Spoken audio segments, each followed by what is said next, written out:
to the Oddass podcast, Johnny Mother Loving Magna. What's up, dude? What's going on? What is going on, brother? Yeah, I'm stoked for this one, man. Dude, I'm stupid excited, big dog. Stupid fucking excited.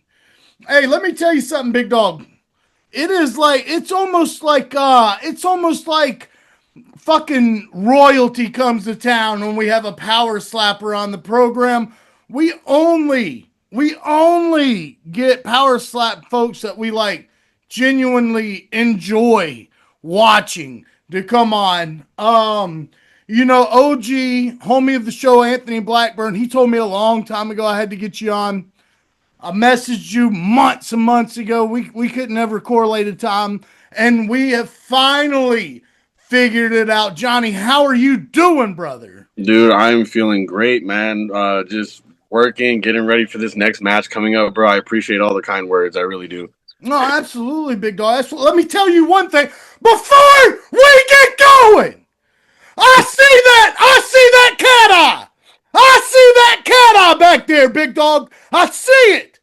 You're a man of the fucking show already because of that fucking truck. Because of that truck, you're already locked in. For real, do you know how rare that truck is? Bro, regular gas.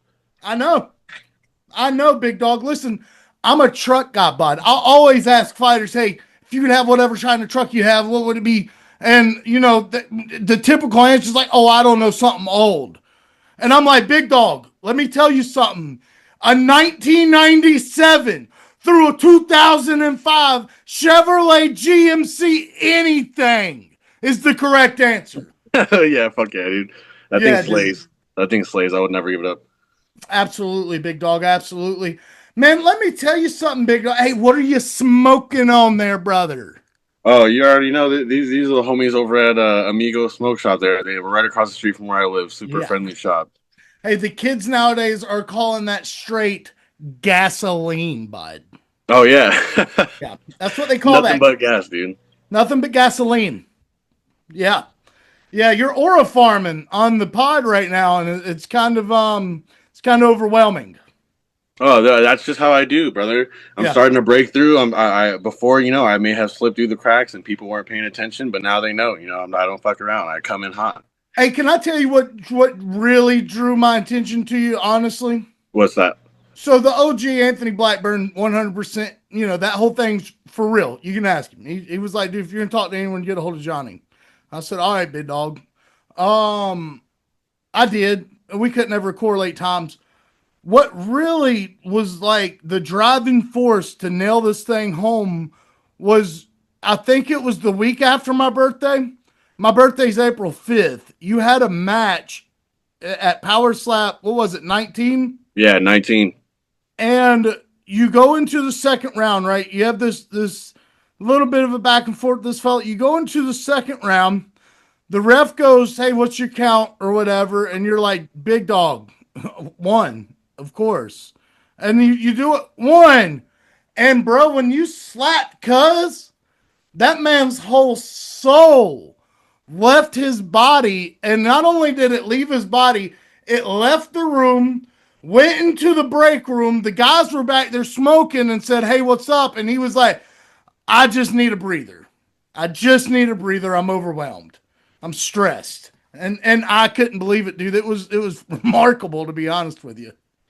Yeah, dude, that's all John Dotson right there, man.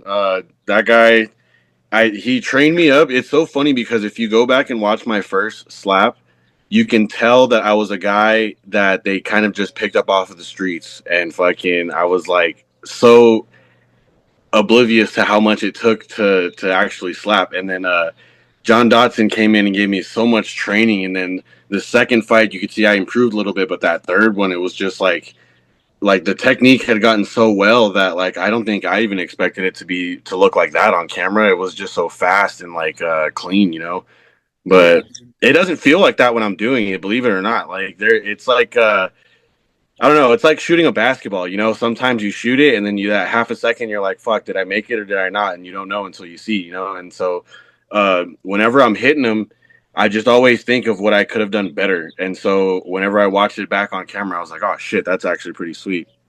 Dude, the basketball was a great analogy, by the way. That was a great analogy. Yeah, thank you. Yeah, I've never heard anyone put it like that. You know, that's got to be legit too. Let me tell you, dude. Whenever you do this, so you're training with John Dotson. We just interviewed him last week.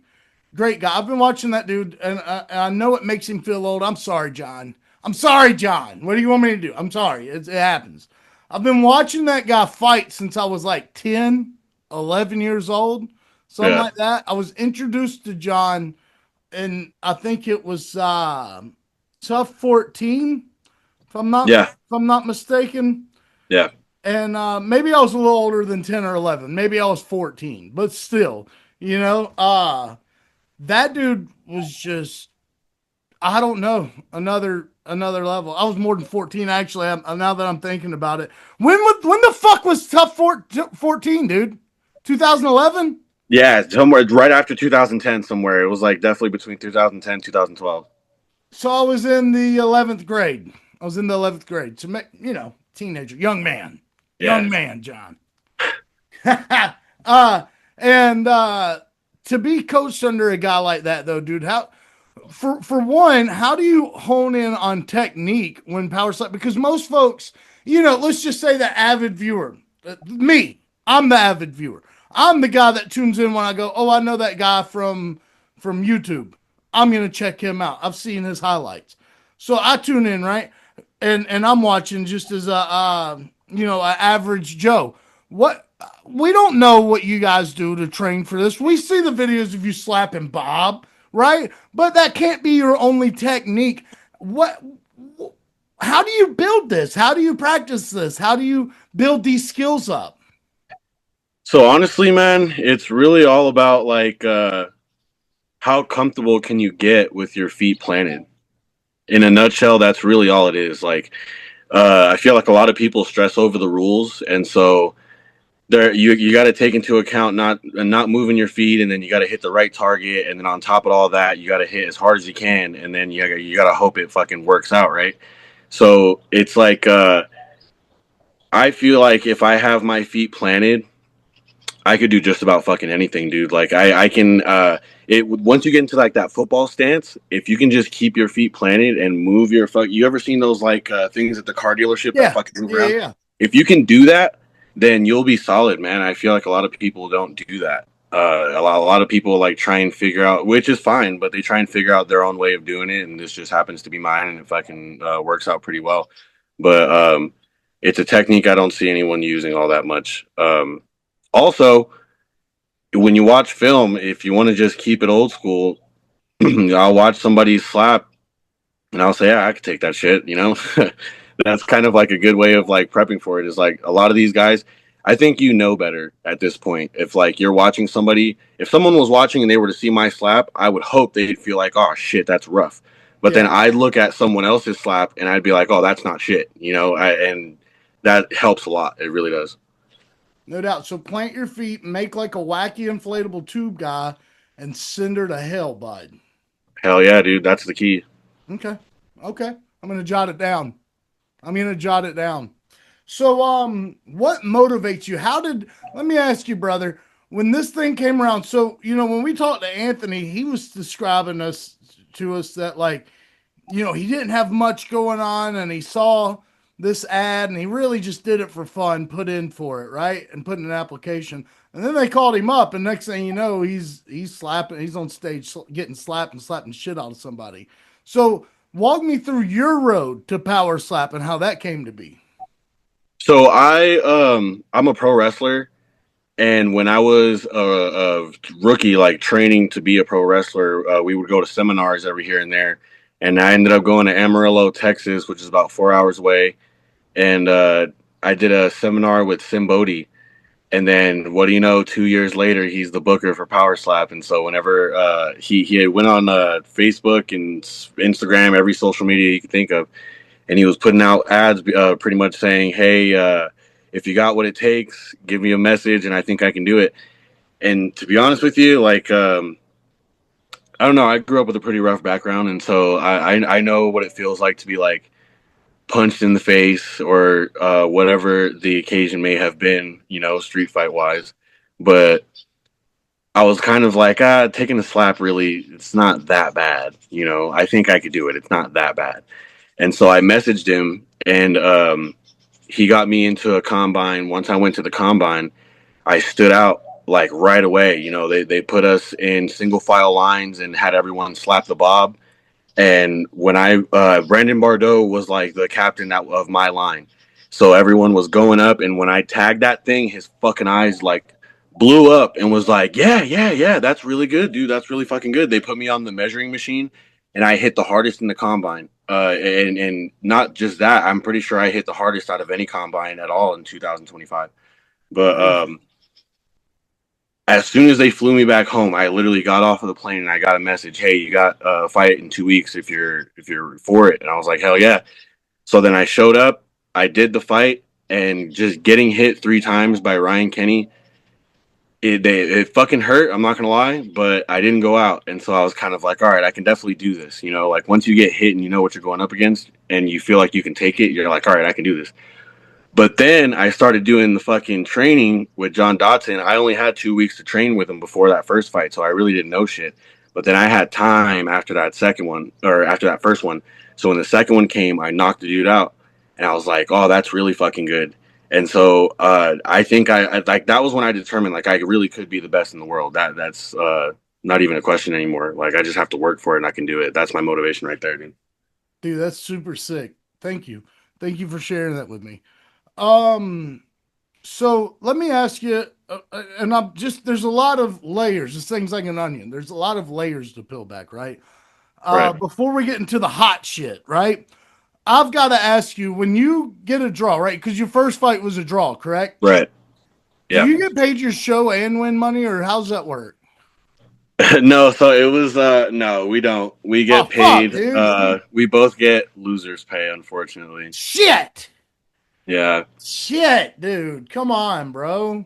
But to be fair, I did also get a lot of knowledge in return.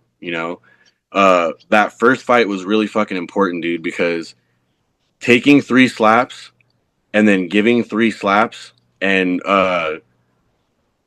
it was like a war. It was really like a war. And so I kind of expect every fight to be like that. And as long as I train and work hard enough, it won't, you know? And most people don't have that. A lot of people, not that it's a bad thing, but a lot of people come in and they may do really good. They never get slapped. They don't know what it's like. And they have to figure that out later down the road when they're a fucking superstar. Or some guys have to go through the fucking shit and they're not good. They got slapped for no fucking reason. But that shit just kind of like let me know how serious this shit could get, and I think of that fight every time I go into a new fight, and that shit gets me as ready as I need to be. So fuck the other half of the money. I really don't give a shit. To be real with you, I've put so much work in that I've made that and a half since I fucking been here. Like that's not even a problem anymore. Let's go. Let's go.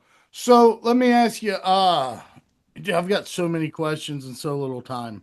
So you went out after that first bout. You got two consecutive knockouts, correct? Yes. And during this last one, that's the one where you slapped the guy's teeth into the seventh row. I saw it, so I know. I'd like to know Yeah. how many teeth were missing, to be fair. You go out and you put on a performance like that. That's got to say something to the brass. That's got to say something to Sin. Where do you go from here, or where do you want to go from here? So to be honest with you, I think this next fight I have against Wes Mena coming up on the Powerslap 21. Yeah, it's like next week, right? It's in like 3 weeks. Yeah.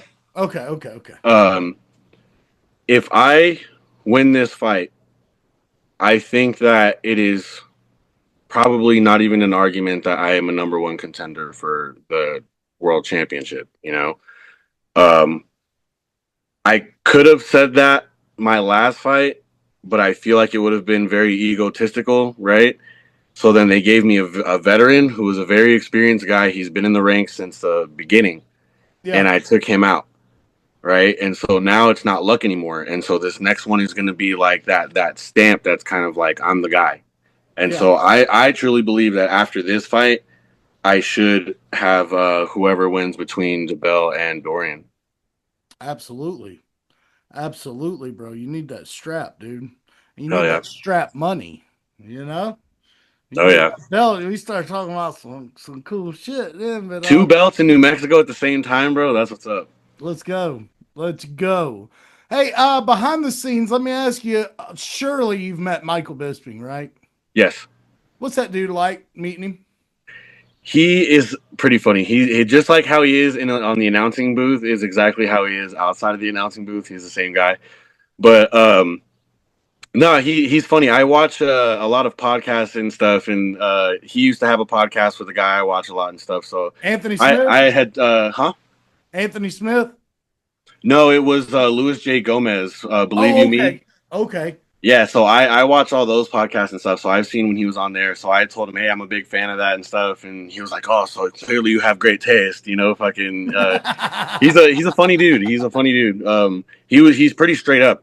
Like whenever he was interviewing me for this last one for Pono, I was the underdog big time, and so I was telling him like, dude, I think I'm gonna knock this guy out and all this stuff, and I'm like telling him what I think, and he was rooting for Pono, or I don't know if he was rooting for Pono, but he was more or less like, I don't know about that, you know, I don't agree with that, but he was Yeah. straight up, and so it felt good when he said on the commentary like, "Oh, I didn't expect that," and he like was straight up about it.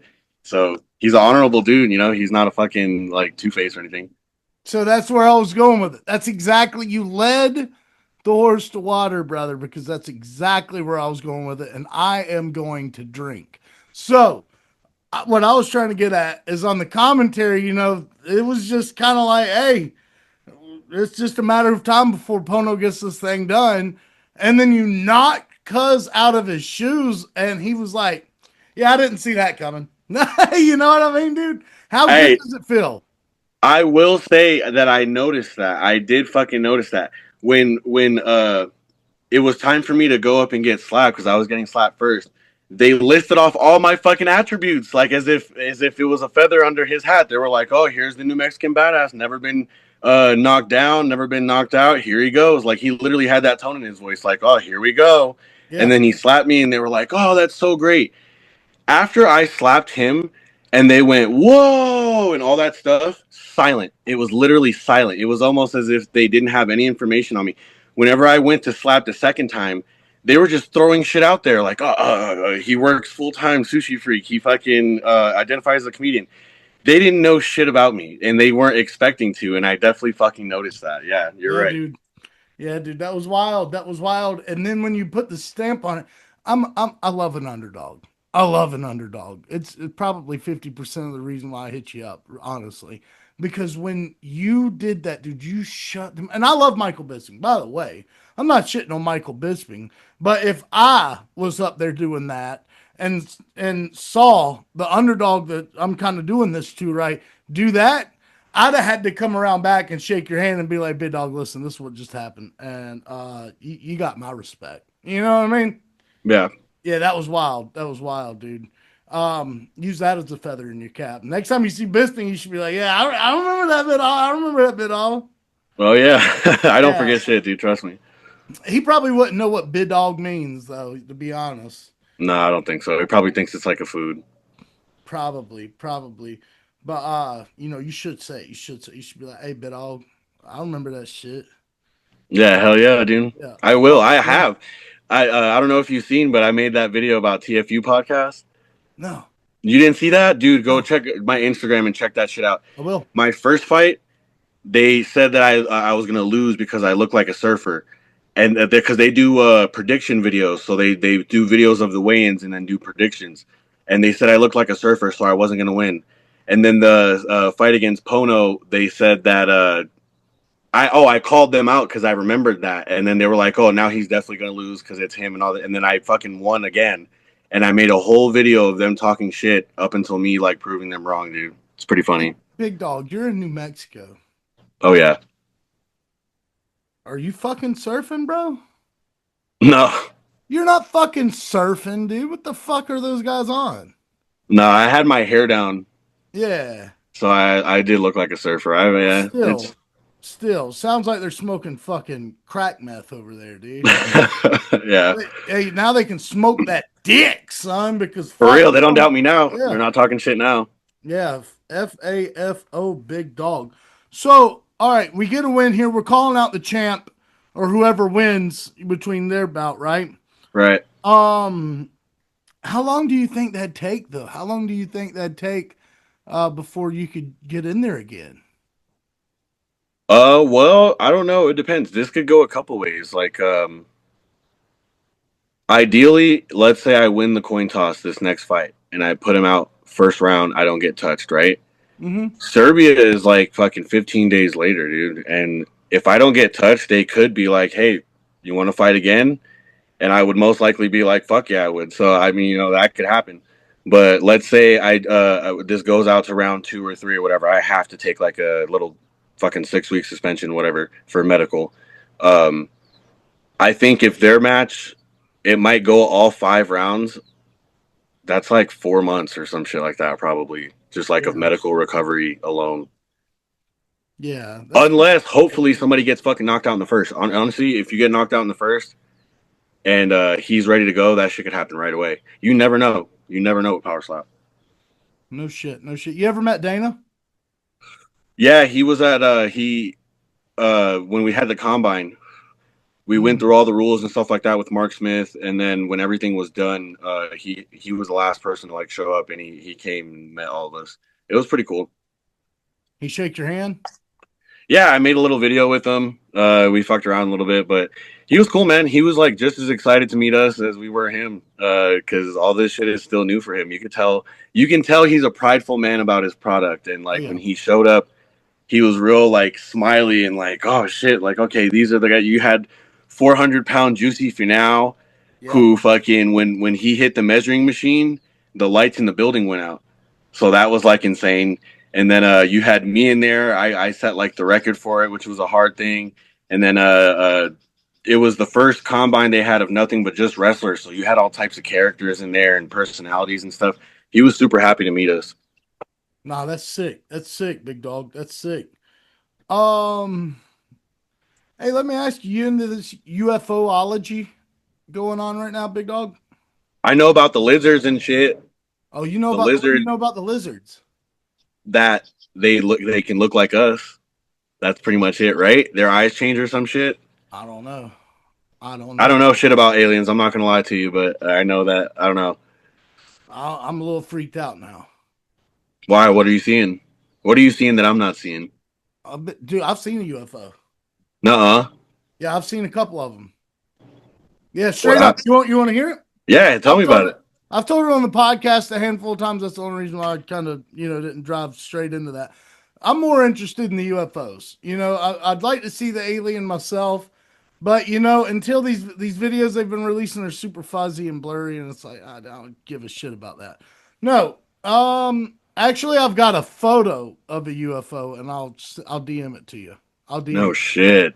Yeah, it doesn't look like what you'd think. It looks like an oval metal balloon in the sky.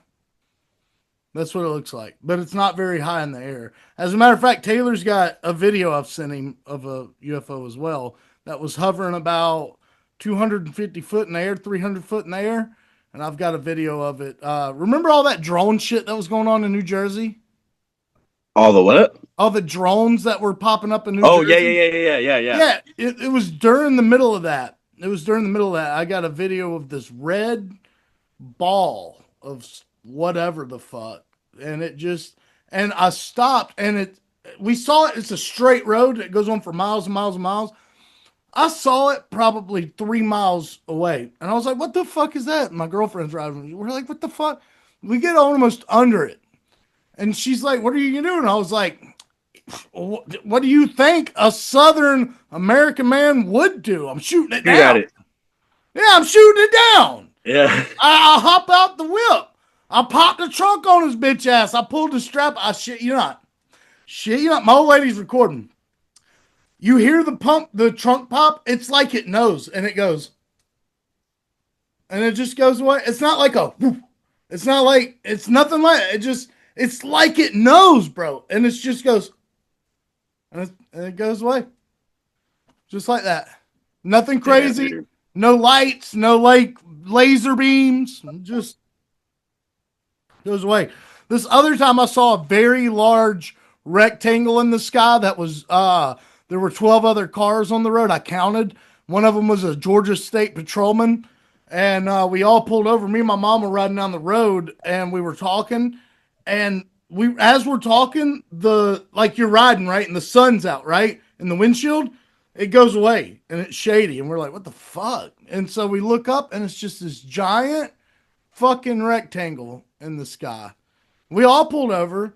The Georgia State, we're all going to the GSP guy. We're like, yo, what the fuck is this? And he's like, oh, it's probably something. There's an Air Force base not far up the road. He's like, oh, they're just running drills. And we're like, everyone at the same time was like, bitch, that ain't a drill. That ain't you. Bitch, that ain't them. That's some other shit, bitch. Well, let me ask you, what would you do if the aliens did come down? How It would you depends. react? What It would your depends. what would be your best solution? I think I'd be chill. I think I'd be very chill, right? And if what everyone says is true, you get a sense of peace and tranquility when you're around these things. And if I didn't feel that, I'd probably shoot it. Yeah, I think as a human race, we'd have to mate with them. We're gonna have to fuck it. If we had half alien, half human, they'd have to care about us now. Don't you think? I don't know. It's kind of like I mean, all right. They'd have to care. They can't fucking wipe us out now if we have intermingled It children. depends. So if they've got white privilege, right, they might be like, oh, that's just a mutt. You know what I mean? If they No, got they that have to white be. alien privilege, If they have advanced technology, that means their civilization has to be somewhat more peaceful than ours to some extent, and so that wouldn't be an issue, right? I don't know, dog. Rich white neighborhoods is peaceful, and they ain't gonna find no mutt dog out there. The adopted ones.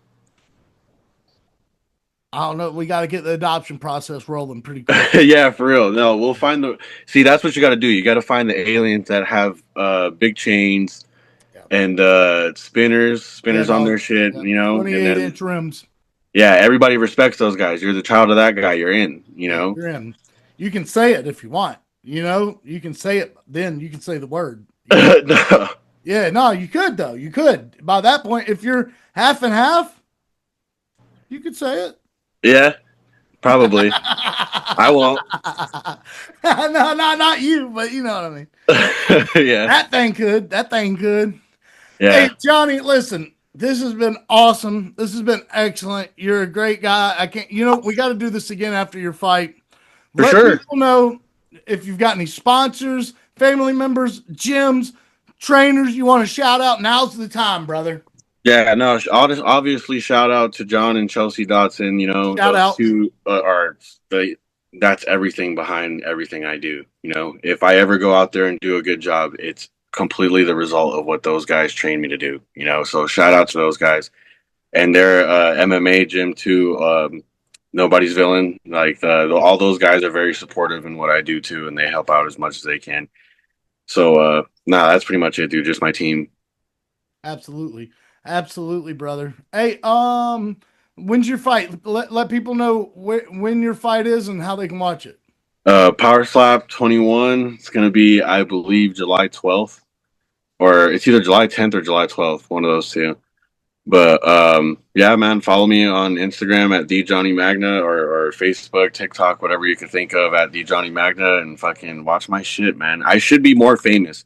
I should be more fucking famous than I am now, and I'm not because the fans aren't fucking doing their part to boost me up and shit like that, Let's and it's go. bullshit. Let's go, dude. Hey, I fucking feel you, big dog. Right? I Buy feel my you. merch and shit. Buy my fucking hats, dude. It costs a lot of money to make. Yeah. Johnny, you're the man. Thanks for coming on. And until next time, stay odd, dude. Thank you, brother. Sure will. Thank you for having me on. Later, brother. Later.